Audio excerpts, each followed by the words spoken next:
I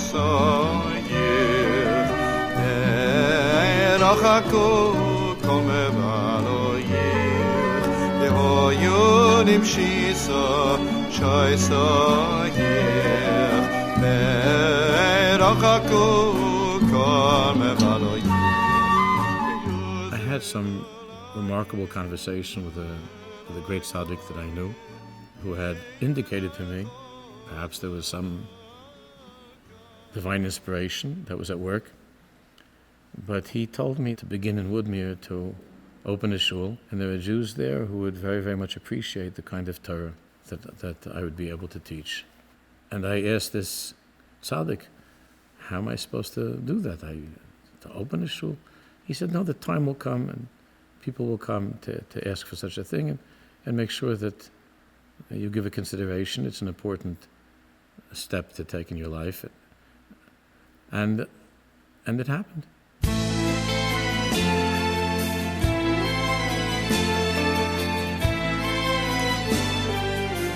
My family moved in to Woodmere in 1985. We only maybe 3 shuls. Young Israel was the closest one to my home, and that's where we davened.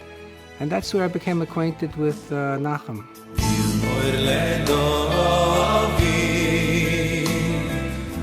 After a number of years, we felt Young Israel was not for us, so a number of guys got together and we started Beis Tefillah. We started looking for rabbis with Rabbi Weinberger. Applied for the position. I was hoping that he would take the position there. Didn't work out. And for about a year, I was in contact with Rabbi Weinberger back and forth because I was completely convinced that we had to bring Rabbi Weinberger into the neighborhood. My father-in-law loved language, he loved music, and he loved the way all of those came together in davening. And he spent much of his adult life being frustrated because he was davening in places where he felt people didn't give the proper joy of davening that it needed, and he was frustrated. And one day he was complaining about a shul that he had davened in, and my brother-in-law Yaakov was there, and Yaakov finally looked at him and said, so why don't you start a shul where people daven? And when he would say he's going to start a new shul, I said, you're going to start a new shul? Are you crazy? And then all of a sudden I got a call from Nahum Gordon. He had also heard about Rabbi Weinberger through his daughter, who had attended a number of his shiurim. So I said, fine, so let's combine forces. He was right. And these things came to pass. These dreams of his happened. I saw them as dreams. He saw them as something to accomplish, and why not? Nachum himself was an extraordinary visionary. He saw things way beyond the present time, and he was a brilliant person. He was a brilliant attorney. He was a person that had a deep understanding of Torah, and he was never satisfied with how things were. He was always thinking of how we could make it better, and he devoted his life, physically and spiritually, to the betterment of the Jewish people.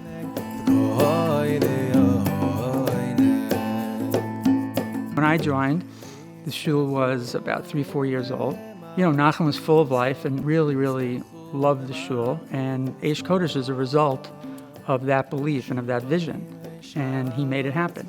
When we were davening in Nara Road, the first time I came, I just could not believe what I was seeing. It was a whole bunch of men packed into this little room, flown out the door, basically. And the room was rocking.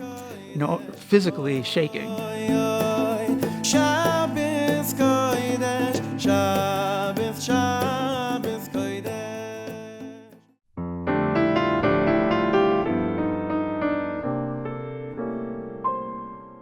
I met him when I was 16. He was 17. We married 3 years later. Moved to Cambridge because he went to law school at Harvard. And those were wonderful years. I'll never forget them. We loved being there. He was funny, he could tell jokes, he could imitate. He was very loving, he adored his children, adored his grandchildren, loved to tell them how special they were, each one. You know why you're so special? And they'd say, why? He says, because you look like me. They always thought that was very funny. I had become active at one point in Soviet Jewry. We were approached to travel to the Soviet Union, and I mentioned it to him, and he went for it right away. He was not afraid, I was terrified, but it was one of the most important things we ever did. And we had the schus of seeing many of those refuseniks years later after the Iron Curtains sort of opened. We had them in our home here in Woodmere. He was my best friend and a good companion, and we shared our lives together. The many charms about you, above all. His whole CD was about how much he loved Barbara. He made a CD of Frank Sinatra songs, and he transposed the words to show his love to Barbara, and it was so special to see that. I met Nachum at Aish Kodesh about 15 years ago. Our first encounter and our relationship was built on the fact that I was asked to daven for Yomim Noraim, and the Gabayim assigned Nachum to be my mentor, my teacher. Nachum made me a recording of the prayers and reviewed it with me, and always went over to him after every davening to get that hug. He was a very warm, loving, caring person, and we all felt like he was our grandpa.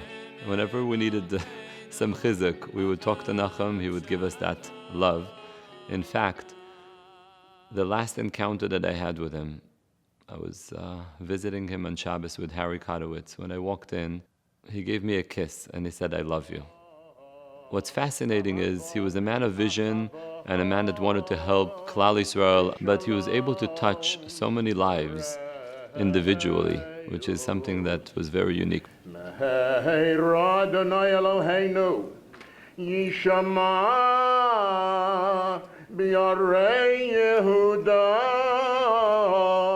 loved to daven. He was a Baal Tefillah for Rosh Hashanah Yom Kippur from the time he was about 20 years old. He davened Kol Nidre, he davened on Rosh Hashanah. We would follow him from place to place. Wherever he was assigned to daven that year, we would go. And continued wherever he went. And he was a Baal Tefillah in Woodmere lived in Woodmere for over 50 years. And he was a Baal Tefillah here for almost all of those years. He would come home and say, the davening here is a celebration. I remember that when the shul became a reality, Nachum was so thrilled. He was so happy. I don't have words. He was like a child with a new gift.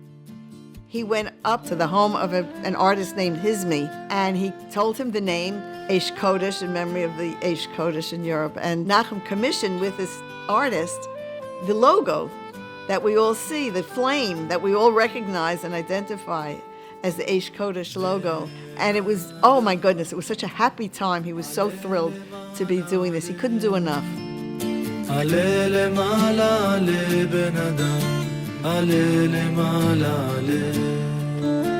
He would come home even in later years, and he was still awe-inspired by what goes on here.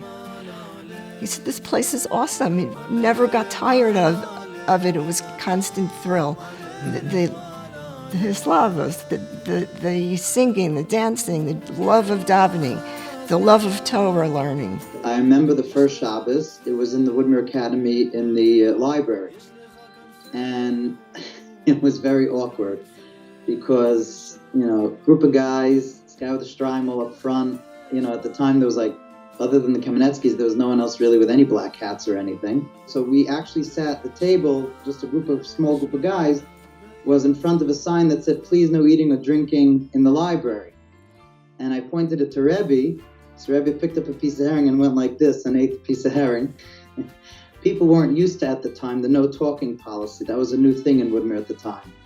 And of course, Rabbi Nachum had a way about him of enforcing that the no talking policy should be in effect. Shabbos afternoon in Woodmere Academy, I got to know Nahum Gordon, and he approached me and said that they're planning to buy a house across the street on Noda. He needed some volunteers to get the house ready for that upcoming Rosh Hashanah, which would have been 24 years ago. And I was the volunteer. I'm not sure I volunteered, but somehow I wound up doing it.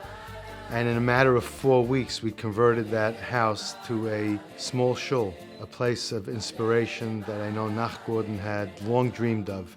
He was a real builder, and I'm proud to have known him. I've known Nachum since 1961. Nachum and I were chavrusa, if I may. And Nachum, who was really a Talmid Chacham, always used to give me Dvar Torahs, which I really, really appreciated. And I couldn't thank Nachum enough for what he did and what he started. And unfortunately, he will be missed greatly. My name is Nahum Gordon. On February 11, 1988, I received a call from Rabbi Krinsky, and then he told me that the Rebbe would like to see me. The Rebbe said that he wanted to leave all his property to Agudas Hasidei Chabad. The Rebbe asked me to please complete the will as soon as possible. Sometime later, I was called by Rabbi Krinsky.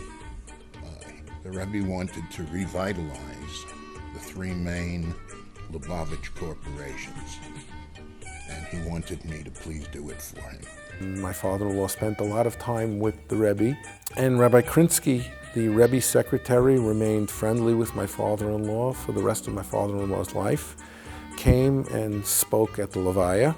Rabbi Krinsky said that Nahum Gordon gave the Rebbe peace of mind, that the institutions of Lubavitch were set up and arranged in good hands for after the Rebbe's passing. It was a huge nechama to hear Rabbi Krinsky say those words, that Nahum Gordon gave the Rebbe peace of mind. So Nachum felt privileged, really privileged, to be in that position.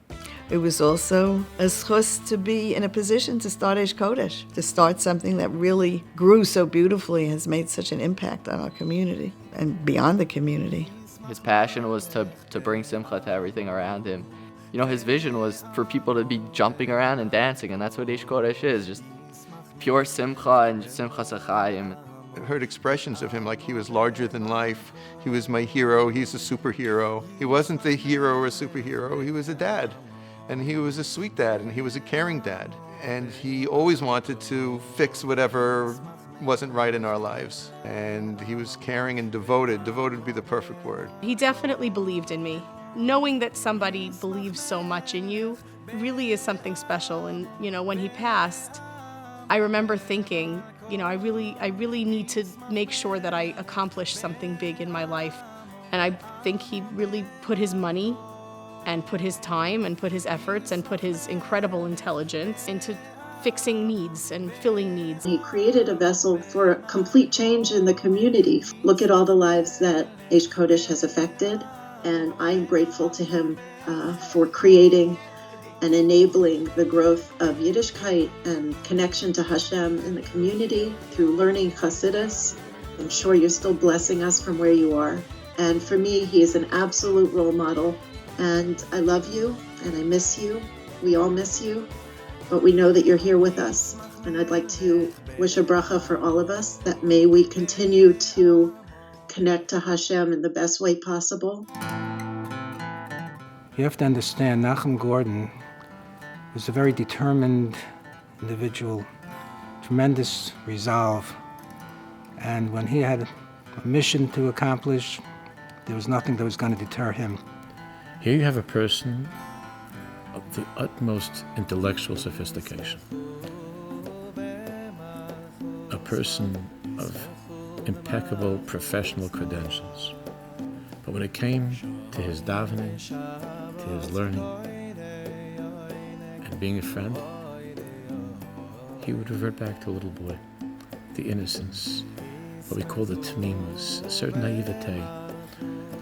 He was a chiddush, what we call, he was a novelty.